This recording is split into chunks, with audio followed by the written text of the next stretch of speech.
Okay.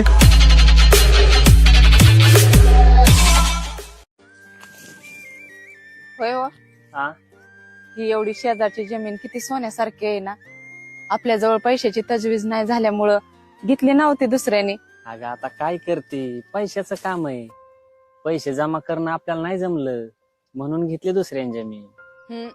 आपण एवढी शिकलेली सवारलेली असताना आपल्याच्याने पैशाची तजवीज नाही झाली, पण तुमचं आई वडील शिकलेलं नसताना त्यांनी आपल्यासाठी जमिनी घर बांधून ठेवली, पण आपल्याच्याने तेवढी जमीन सुद्धा घेणं झालं नाही की हो. ऐकायला भारी वाटते ना की वडिलांनी जमिनी घेऊन ठेवल्या. अगं त्यांनी जमिनी अशाच नाही घेऊन ठेवल्या ग. माझे चुलते माझे वडील हे म्हातारपणापर्यंत एकत्र होते. त्यांनी ठरवलं होतं जोपर्यंत दोघा भावांचा प्रपंच व्यवस्थित सुरळीत चालू होत नाही ना, जसं की आमचं लग्न आमची शिक्षण जोपर्यंत व्यवस्थित पार पडत नाहीत ना, तोपर्यंत आपण दोघांनी वेगळं निघायचं नाही असं त्यांनी ठरवलं होतं ग.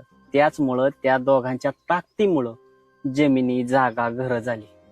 आज रोजी काय ठेवलंय तुम्ही आमचं? आम्हा दोघा भावांना लग्न होताच वेगळं केलं तुम्ही. आमच्या दोघांची ताकद तोडली तुम्ही. कशी आपल्याला जमिनी घेणं होत्या ना.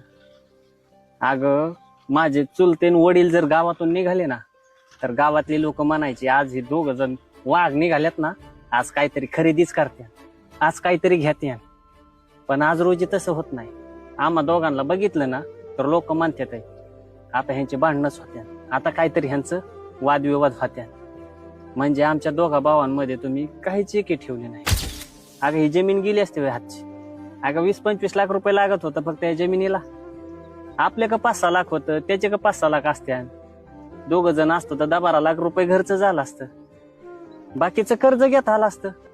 आम्ही दोघं जण एकत्र असतो तर हे कर्ज पण नील केलं असतं, जमीन आपली झाली असती. लक्षात येतंय का?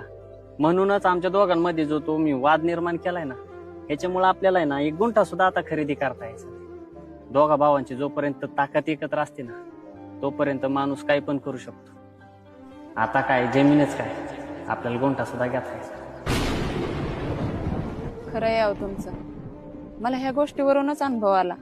एकटा असल्यावरती काहीच करता येत नाही, पण एकत्र असल्यावरती कोणत्या पण मोठ्या संकटाला सामोरे जाता येतं. पण आता आपण एक काम करूया, सर्वजण मिळून एकत्र येऊया आणि पुन्हा नव्याने सुरुवात करूया.